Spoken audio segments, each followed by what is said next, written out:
So thank you everyone for joining us for the second event in our Regenerating Our World series.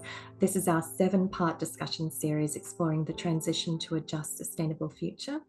And this series is also a collaboration between RSA Oceania, the Sustainability Network, and Ideas Spies, an open innovation network to share ideas and original thinking.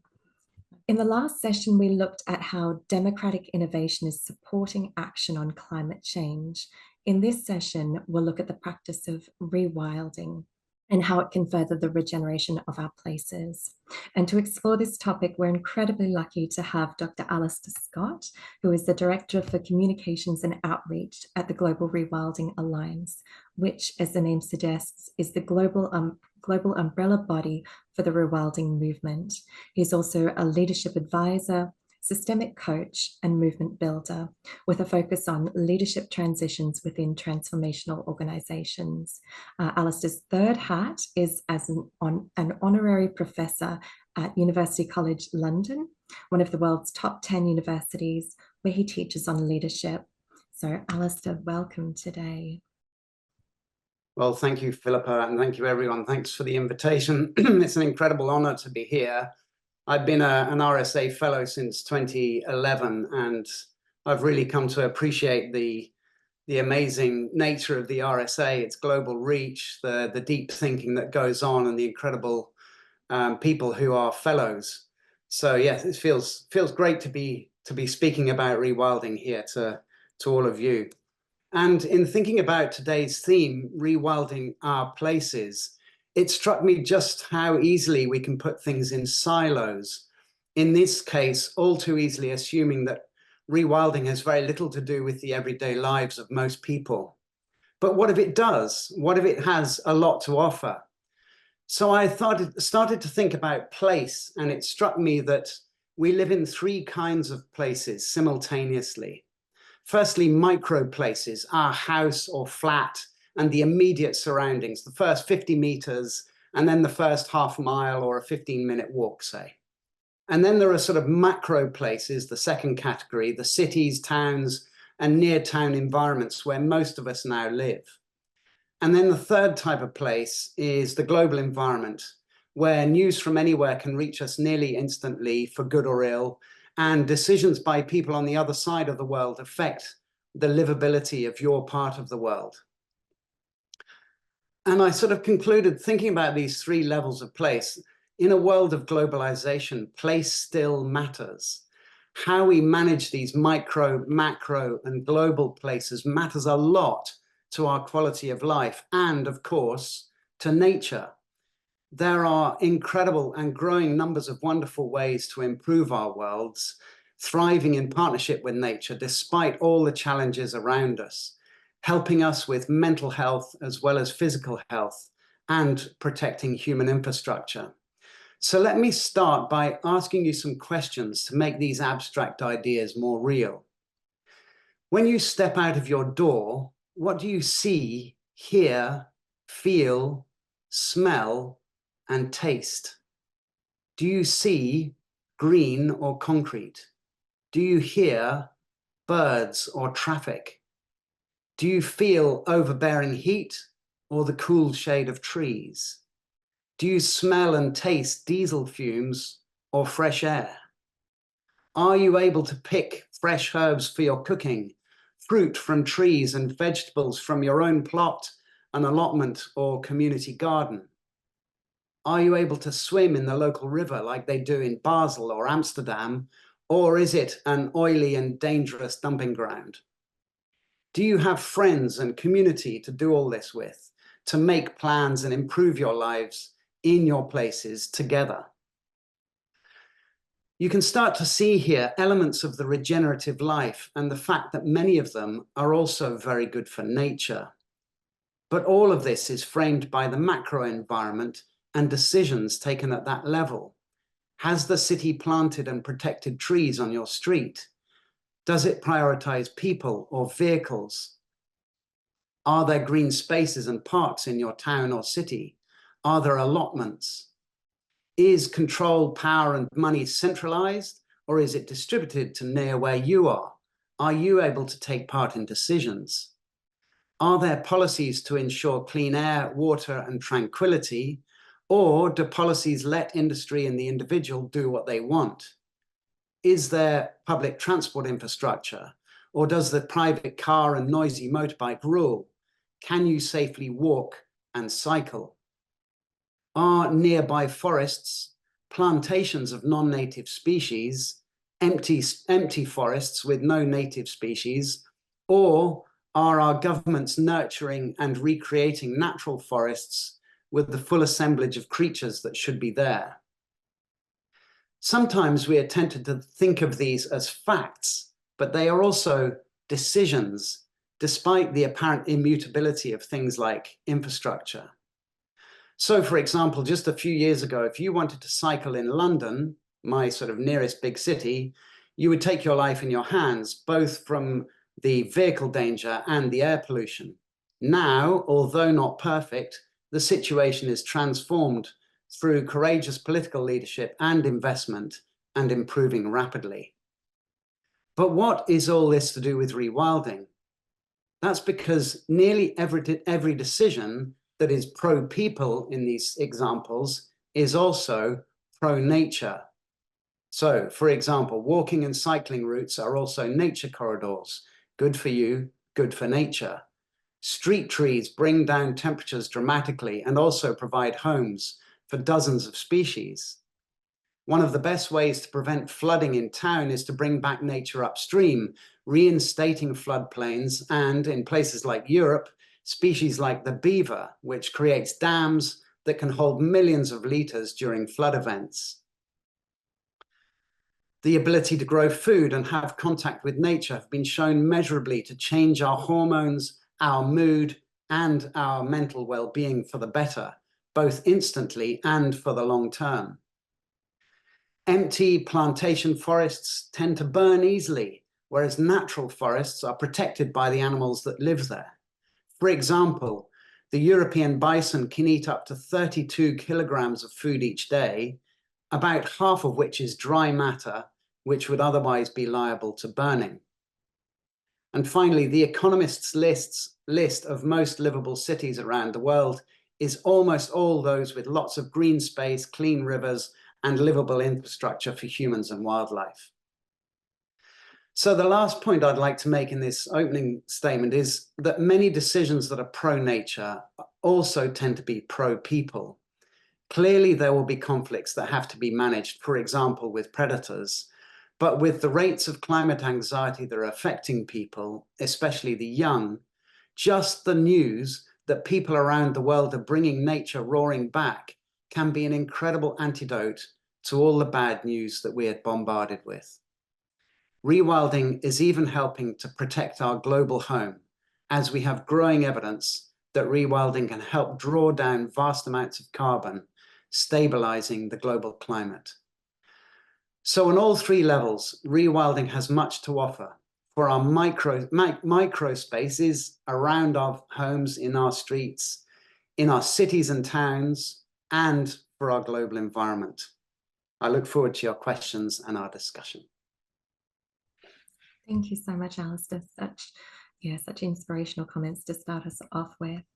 I just wanted to begin by asking you for a working definition of rewilding.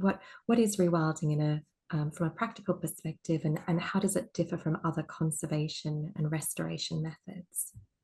Yes, a good question, Philipa. It's a bit hard to pin down, but I've seen the distinction between rewilding and conservation stated by Kane Blythe and Paul Jepson in their book Rewilding, where they say that conservation is human-led and nature-assisted, whereas rewilding is nature-led and human-assisted.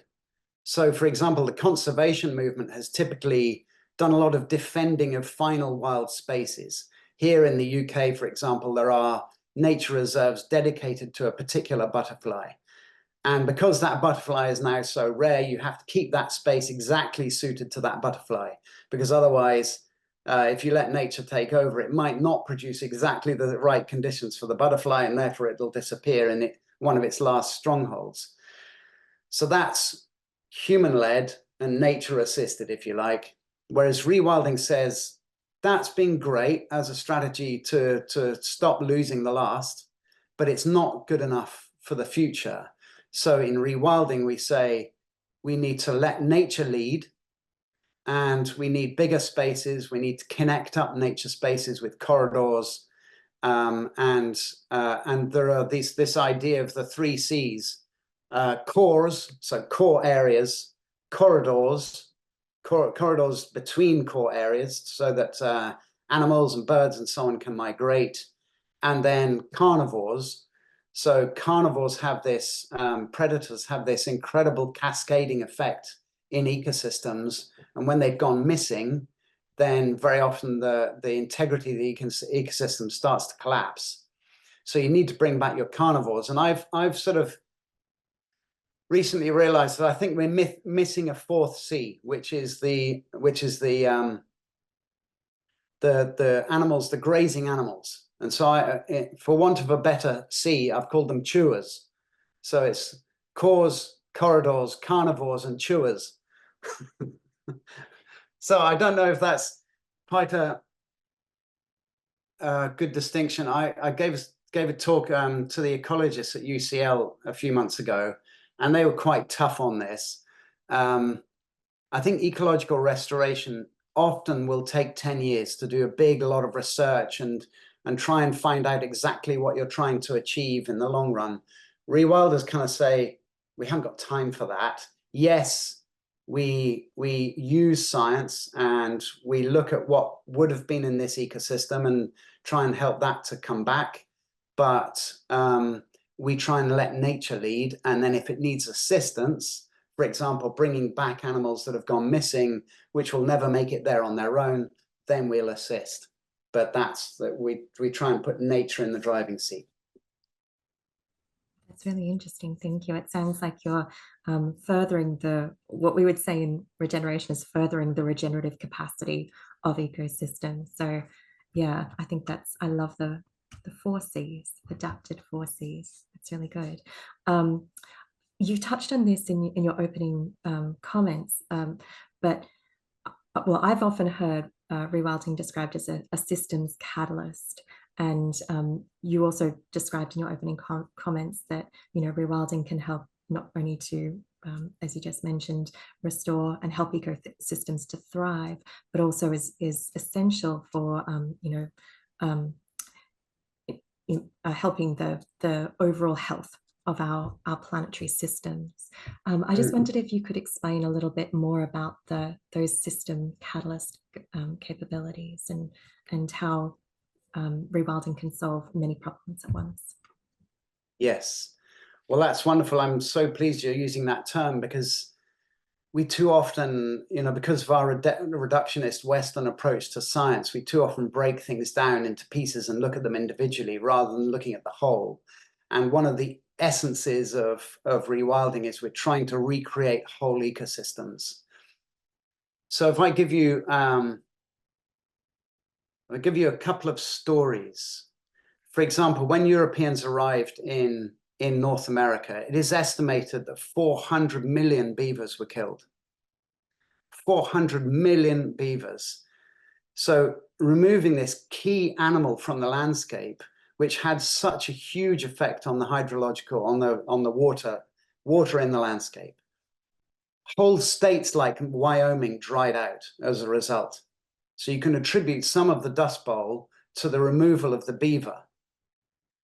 And now that the beaver is being brought back, those landscapes are re-wetting, and that is enabling not only a huge number of species to come back into the river systems and so on, but it's also bringing water back into the landscape. It's preventing flooding in downstream towns and cities. And creating benefits for humans as well. So creating water resources for agriculture, etc. So you get these kind of cascading effects, both when we remove key species from the landscape and when we bring them back. I'll take another example from North America. When ecologists got to California, there were no otters left. So they recorded the North American otter on the west coast of America as a non-native species. It is only this year that it is finally being reinstated as a recognized native species in the official species list. Ecologists have had to fight to get the otter back onto the species list. Now, what was the consequence of removing the otter? Otters eat dozens of urchins, sea urchins, every day. Sea urchins eat kelp. When you removed the otter, there was no predator to control the sea urchin populations, and therefore most of the kelp forests on the west coast of America disappeared. Now, what do we know about kelp forests? They're not only incredible at drawing down carbon, they draw down carbon up to 20 times more quickly than terrestrial forests, but they're also a breeding ground for myriad species of fish and other ocean species. So that then led to reduced fish catches, a whole cascade of those kinds of disbenefits. And we also know that kelp forests help to protect the shoreline from storm events, for example. So by removing the otter, we unwittingly removed a species that was providing a huge number of benefits for human beings. So these are sort of some of the sort of systemic examples. And now that they've protected the otter and it's coming roaring back, it's breeding well and it's spreading out along the coastline, and kelp forests, lo and behold, are starting to come back. And you're seeing a whole bunch of benefits. So what other examples can I give you? The European bison. So the European bison went down to, from tens of thousands historically in the landscape, went down to 53 individuals, none left in the wild, and the only remaining individuals left in zoos in Poland and Germany, I think. We're now back up to about 10,000 bison, thankfully. They've made a remarkable recovery thanks to people in zoos, but also the rewilding movement, who are now translocating them into places like Romania, Spain, Portugal. And as I said in my opening remarks, an adult European bison can eat something like 15 to 20 kilograms of dry matter every day. So we've all seen the forests. Apparently about 60 to 70% of Australians were affected by forest fire smoke in the terrible forest fires a few years ago. Now, when you bring back the bison into the European landscape, they're eating that dry matter, which is the tinder for fires. When you get a lightning strike or somebody throws a fag butt out of their car window. So potentially here you have a natural solution to this fire problem. Now, that's not the only thing about bison. Bison also produce scrapes for dust bathing and wallowing. And these scrapes create incredible benefits for a whole range of species that have co-evolved with the bison. And then one final thing I'll say about the bison is we, at the Rewilding Alliance, at the outset of the Alliance 3.5 years ago, we invested in science at Yale University, looking at what happens if you bring back missing species, particularly animal species. What happens to the ability of that ecosystem to draw down carbon? And we now have that research published in top journals like Nature Climate Change, and we've now created what's called a Yale GRA model, which can be applied prospectively to landscapes to say, if we bring back the animals that used to be there, what will be the effect on that landscape, on its ability to draw down carbon? And we're now applying that model to a range of landscapes around the world, in the Congo elephants, huemul deer and guanacos in Chile, jaguars in Mexico, etc., going around the world and building up to about 10, 12 case studies. The first case study results that we produced were for this herd of bison in Romania, where 100 animals have been introduced into a 40 square kilometer area, and they have now bred to about 200 animals, And just looking at 170 bison enable that landscape, 40 square kilometers, to draw down the carbon equivalent of taking about 50,000 big fat American cars off the road. So it's something like 50,000 tons of carbon per year. So there's this very local effects, and also this potential effect on the global environment, the need to draw down legacy carbon, and nature being one of our best allies in doing so. So a long answer, Philippa. I'll try and make my answers a bit shorter. Yeah, that's amazing. That's so fascinating. And you can really tell that it is absolutely that system multiplier. So that is fantastic. I have two more short questions, and then we'll move on to questions from the audience. Although one of them I can probably wrap up into other questions, which is around challenges. So I might actually wait for that, because I can see a few questions are coming through in regards to challenges and, funding rewilding projects. So I'll put that one on pause.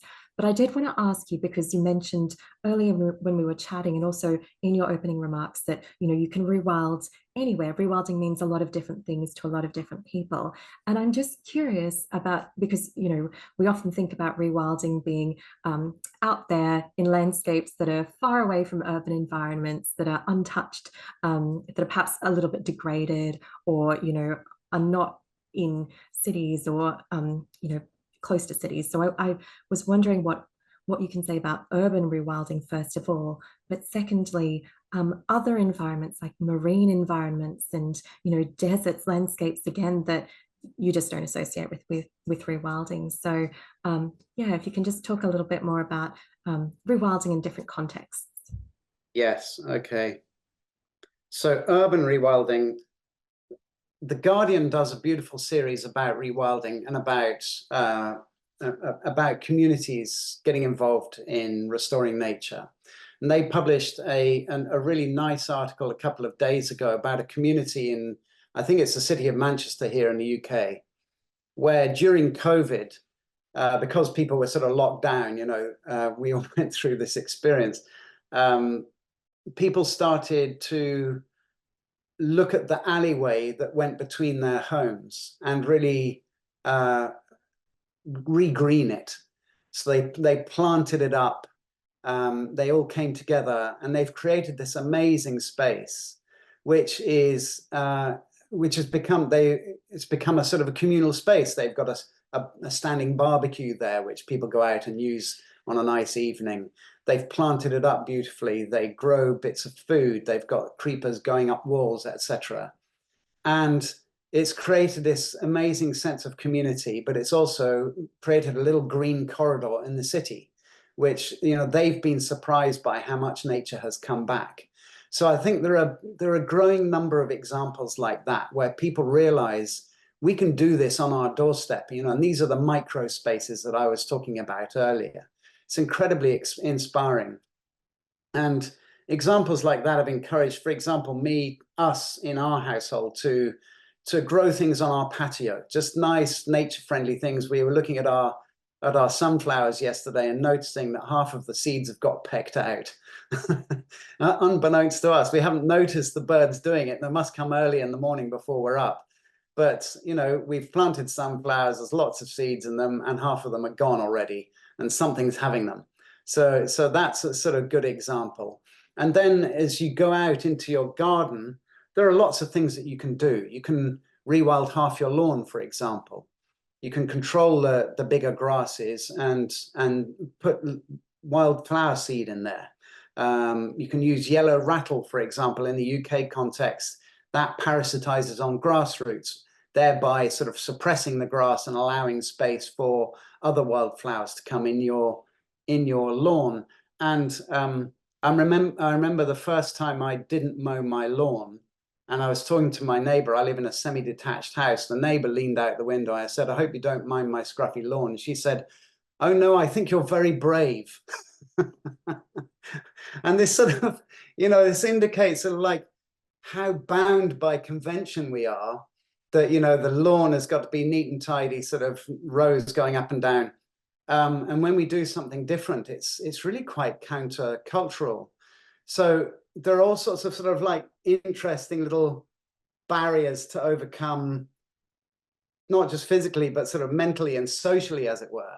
So that's interesting. You know, what does it mean to slightly rewild yourself? And you know, what all of us can make a little contribution. If you have a balcony, you can have insect-friendly plants in planters, right up to whatever scale that you're able to influence. And once people start thinking about what am I able to influence, that thinking can expand. So, for example, at our local railway station, we now have the Berwick Station Wildlife Gardeners, created this space that every year the hollyhocks used to come up, and just as they were about to flower, the strimming men would arrive and trim them all down, creating this kind of like wasteland, you know, that's just doing nothing. We took it over, and now it's beautiful, and we get so many comments and people getting on the train and sort of, wow. And then somebody else suggested, why don't we have herbs in boxes, so people get out of the train, they can take some herbs home for their cooking. And you know, a lot of herb species like marjoram and thyme are incredibly good for insects. So just think about what possibilities are there in my own life. Okay, so that's at the very micro scale. Now, Philipa, you also asked me about deserts and other scales. And I'll give you two examples. So I've just been reading about the scimitar-horned oryx, which is a species of, I think it's a species of antelope that lives in the desert in places like Tunisia and Algeria, North Africa. And its number went down to a very small number. Luckily, there were herds had been kept by rich people in zoos in the Middle East and so on. And they've now re-established a wild population of the scimitar-horned oryx. I mean, these things are absolutely beautiful. If you haven't ever seen one, go and look up a picture of a scimitar-horned oryx. They're just one of nature's mind-boggling creatures. You know, they have these beautiful horns, and how we could just eradicate them. I mean, you understand, people are hungry, but there's a lot of poaching for their horns, etc. So in the desert, you wouldn't expect, you look at this landscape, you go, well, nothing can survive there, surely. But you actually, you look, and then you'll see not only you've got these amazing species, but you've got huge migrations going on. Two of the world's biggest migrations are in deserts. So in Sudan, people don't appreciate there's a huge migration happens in Sudan, which is this vast country the size of Western Europe. And then in Mongolia, there's a huge migration. I didn't realize until about 2 months ago, a huge migration of antelope type creatures across Mongolia. So this is what I call, you know, this is all part of what I call the rewilding education, is all of us need to learn about nature, the miracle of nature and just what goes on. It's incredible, and it's doing amazing things for us humans to make our beautiful planet habitable for us. And it does it without asking any favors apart from just give us a bit of space and let us do our thing. And the final example I'll give you is in Kazakhstan. We've just delighted to welcome a project called the Altin Dala project as an alliance partner recently. They are influencing the rewilding of an area 74 million hectares. So it's bigger than the size of the country of Turkey.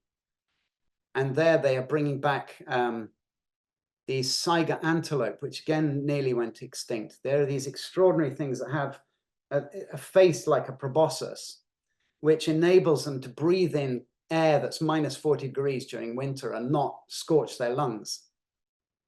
So again, if you haven't seen a saiga antelope, S-A-I-G-A, go and have a look. They're extraordinary looking, amazingly adapted, beautiful things. They went down to about 100,000 creatures. They're now back up to 1.5 million.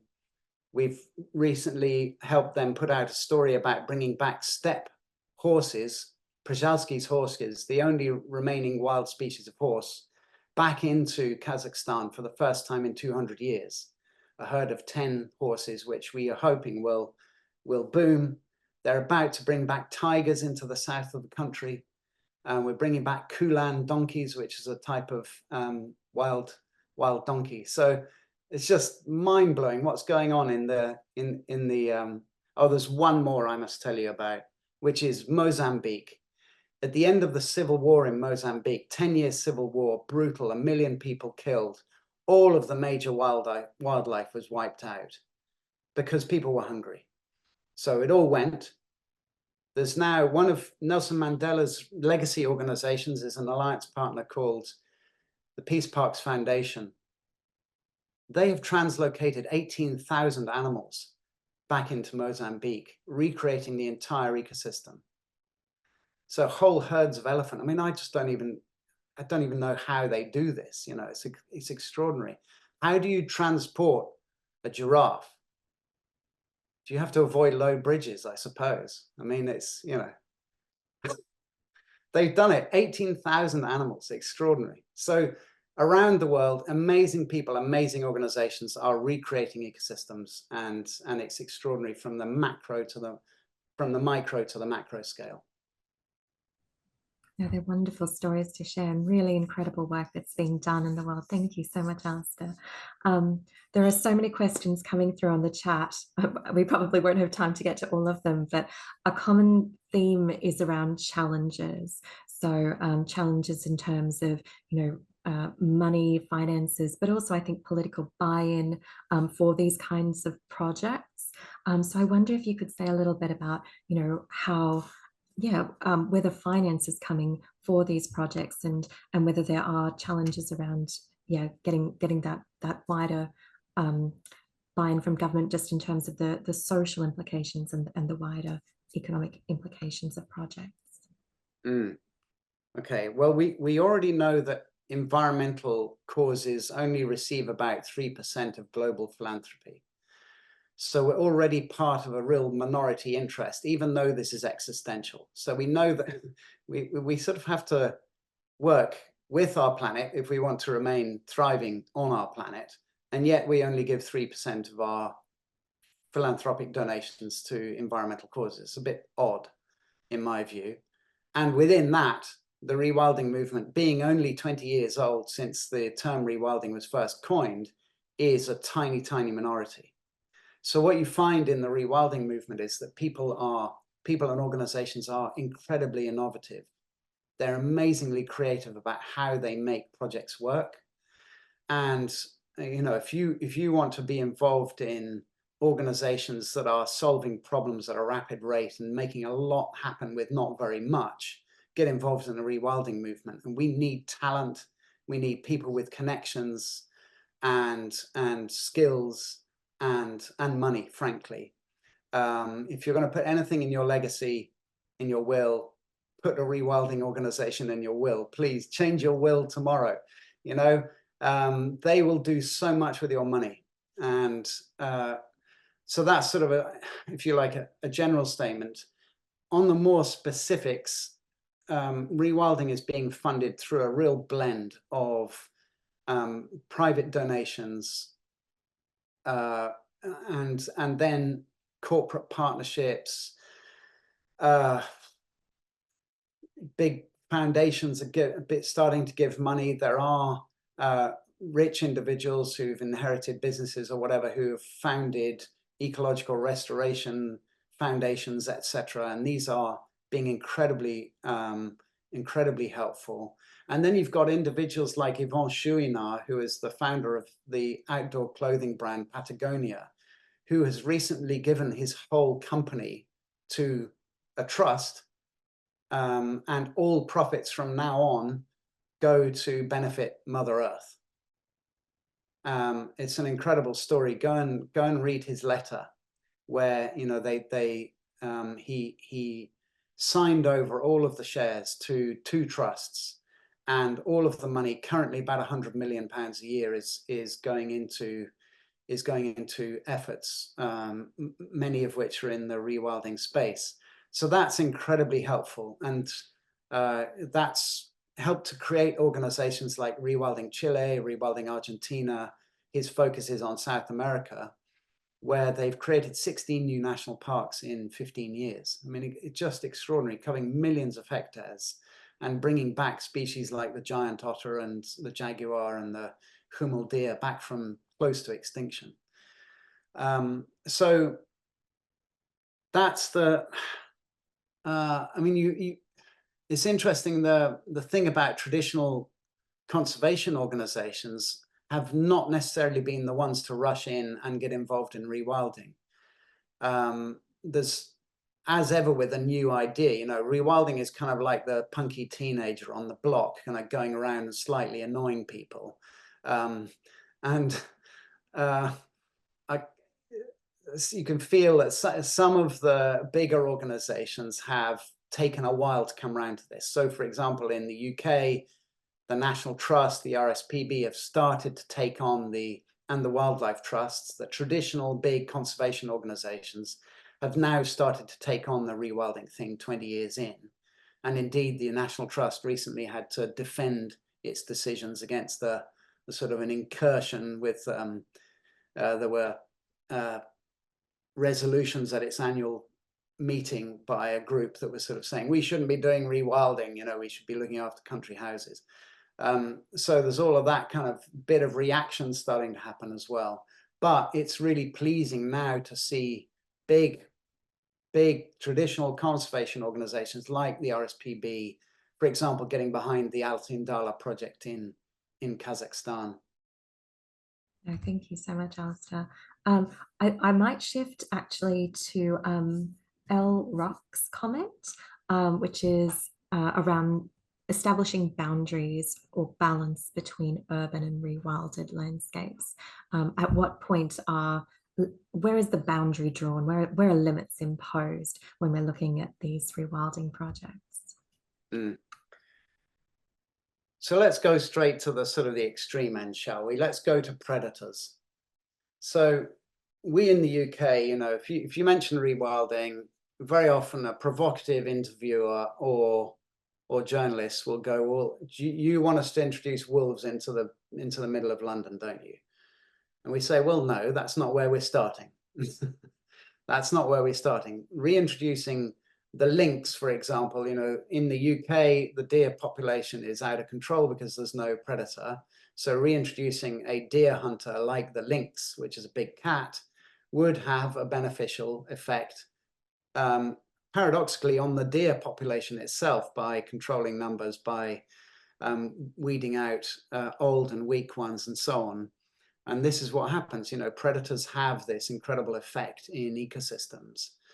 But if you look at other countries, we just expect other countries like India and African countries to coexist with huge animals, dangerous animals like elephants, and predators like lions, leopards, and so on.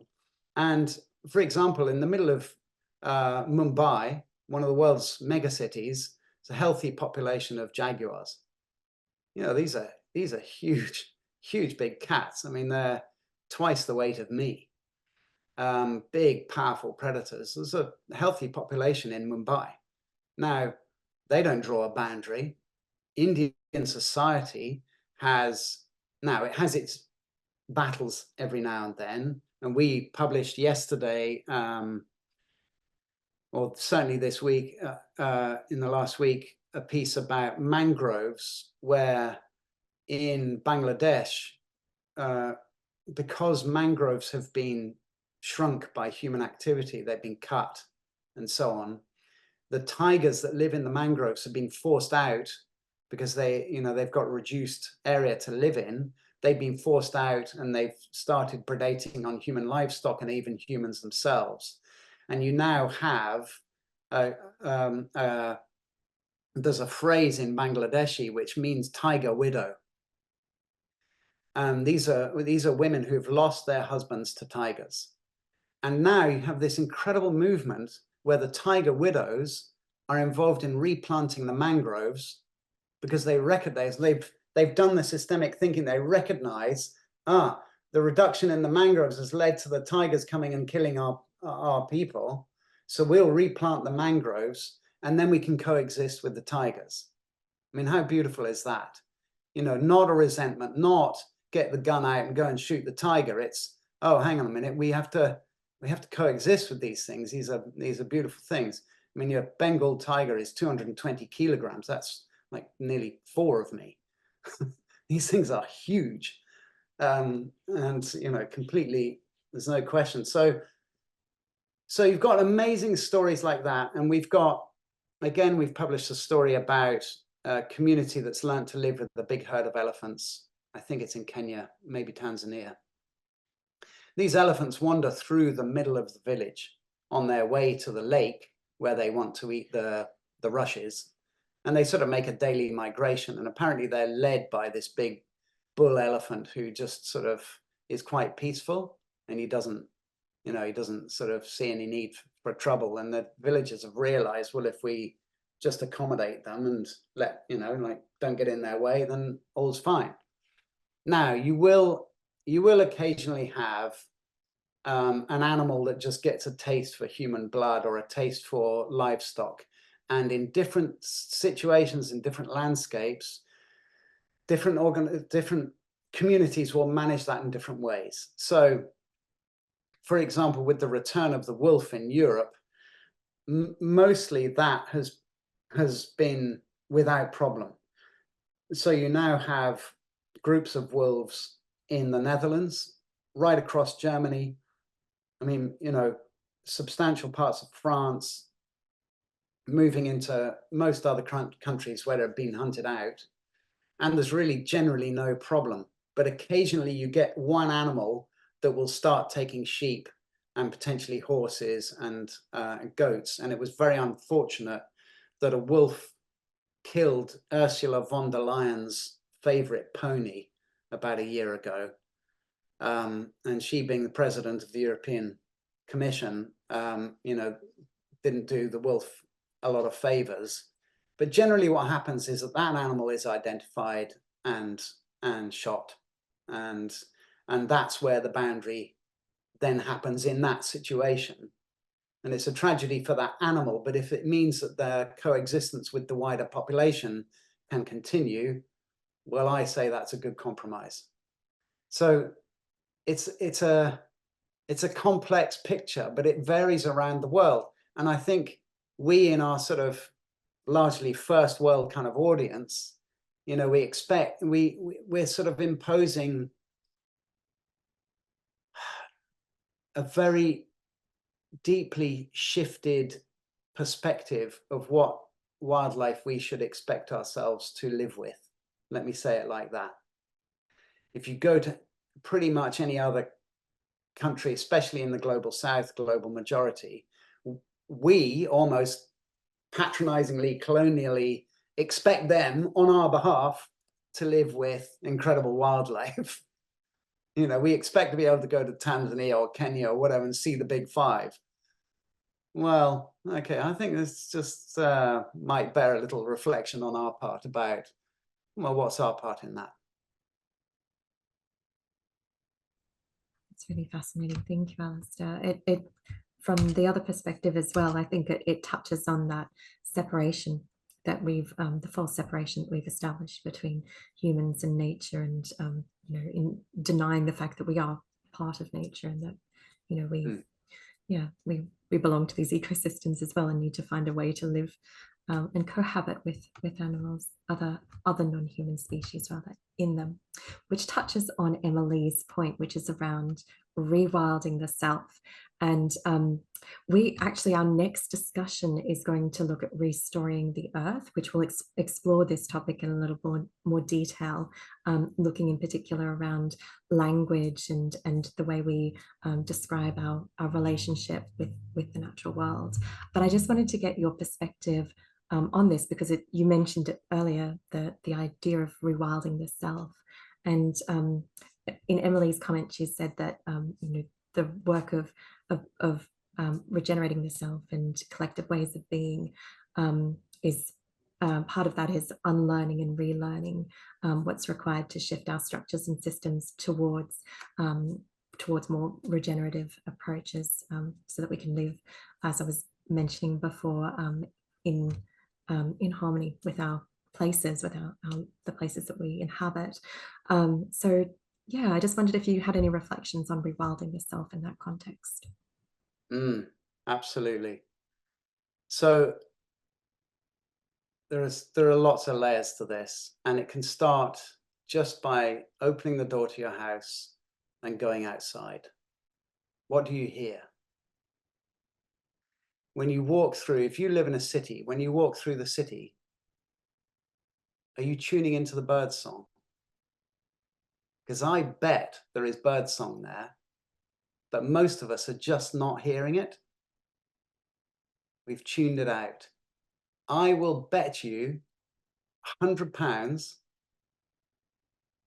that within 5 minutes of your door, you'll hear, if you tune in, you'll certainly hear a blackbird in the UK. I'm talking about in the UK. I'm not putting £100 on a blackbird in Australia. I'm not sure about that. But you'll certainly hear a blackbird. You'll probably hear a wren. You'll probably hear sparrows, and up to 10 species. But if you tune in, you immediately have the beauty of nature's birdsong, nature's music, to your benefit. I forget who said it, but someone wrote, sit at the foot of a tree for half an hour and your life will change. Just sit quietly and observe. This is a kind of form of micro rewilding of yourself. So nature is available to us all of the time around us. It's just a question of, are we tuning in? Or have we got our head down in our tunnel worrying about our petty kind of worries, in our rat run, going to work and back, whatever, blanking everything else out. So it's a mindset of, am I making myself available to nature? Am I connecting? So that's the very first thing, is awareness. And as one of my coaching mentors, Miles Downey, said, amazing Irish coach, one of the founders of the industry, said, awareness is curative. Awareness is curative. So just being aware of what nature is around us is incredible. So that's number one. And then there are just endless layers that you can unpeel and think about your connection with nature, from what you eat, how you travel, who you connect with, what you prioritize, what you read, how you spend your time. Most people spend about 3 to 4 hours a day watching television. Well, that's a huge resource, that time. I suspect this audience is slightly different, but there's lots and lots you can do with three or 4 hours. Who can I help? Who in my community, or what organizations inspire me? What skills have I got that I can contribute? These are all mini rewildings that we can do.